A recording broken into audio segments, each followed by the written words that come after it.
बिस्मिल्लाहिर्रहमानिर्रहीम।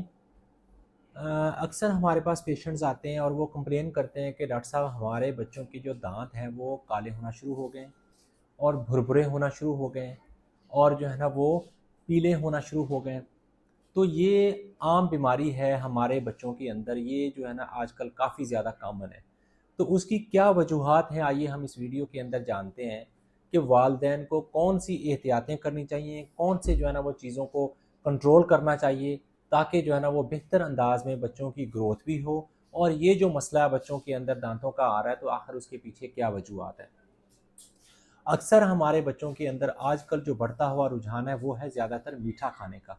ठीक है ना, चॉकलेट्स वगैरह खाते हैं, ख़ास तौर पे रात को खाना खा के ऐसे ही सो जाते हैं। कोई मीठी चीज़ें, चॉकलेट्स वगैरह खाते हैं, उसके बाद आइसक्रीम्स वगैरह खाते हैं, जंक फूड्स वगैरह खाते हैं, जिसकी वजह से बच्चों के अंदर ये डेंटल कैरीज होते हैं। ठीक है, डेंटल कैरीज इसको कहते हैं। और ये जिसकी वजह से दांत जो है ना वो कमज़ोर होना शुरू हो जाते हैं। तो बच्चों को वो प्रॉपर न्यूट्रिशंस जो डाइट है वो नहीं मिलती, जो दांतों की और जिस्मानी मजबूती के लिए बड़ी अहमियत की हामिल है। तो इसलिए बच्चों के अंदर ये प्रॉब्लम्स आना शुरू हो जाते हैं।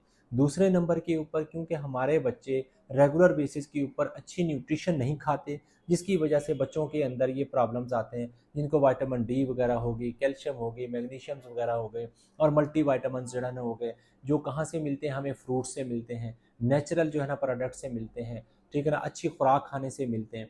तो वो चीज़ हमारे बच्चों के अंदर आजकल डेफिशिएंट है।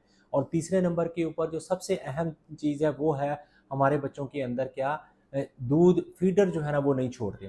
फीडर एक लंबे अरसे तक जो है ना वो फीडर देते रहते हैं। ख़ास तौर पे रात के टाइम बच्चे जो है ना वो फीडर निप्पल रख के मुंह के अंदर सोते हैं और जो है ना दूध पीते हैं। ये सबसे जो है ना कॉमन वजह है। इस वजह से इन चीज़ों को अवॉइड करना चाहिए। और अगर फिर भी दांतों का मसला हल ना हो और दांतों के अंदर ये प्रॉब्लम्स आएँ, तो बहुत ज़्यादा अंदर ऑर्गेनिक डिजीज़ेज़ होती हैं, जिनका प्राप्त टाइम के ऊपर उसका इलाज कराना, टाइम के ऊपर उसको डायग्नोज करना बड़ा अहमियत का हामिल है, ताकि बच्चे का इलाज प्रॉपर तरीके से हो सके। अस्सलाम वालेकुम।